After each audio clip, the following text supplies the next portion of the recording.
Another eye opener is when we talk about pets in the Holocaust. We don't really talk, and women slave laborers, Hungarian women slave laborers in the Holocaust, which is an eye opener. I don't know that much about it, but and we don't talk about it in the book, but it's definitely a topic as well, something to Mhm. And witness. how about child labor as well too? You talk about pets being enslaved, women forced into labor. What about the children?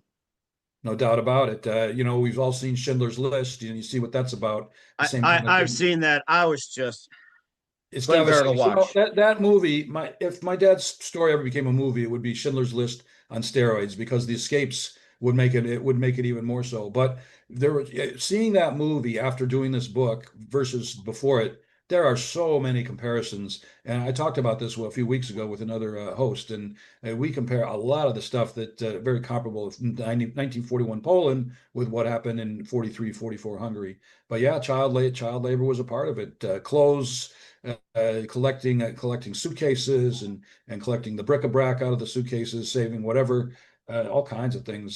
They were put to work. My dad was a kid when he was in forced labor camp. He was what, 21, 22, never lived outside of the house, never worked, had to work manual labor or hard in his lifetime, and all of a sudden he's put into a forced labor camp. So that saved his life because he was useful, because he was a young man who could work.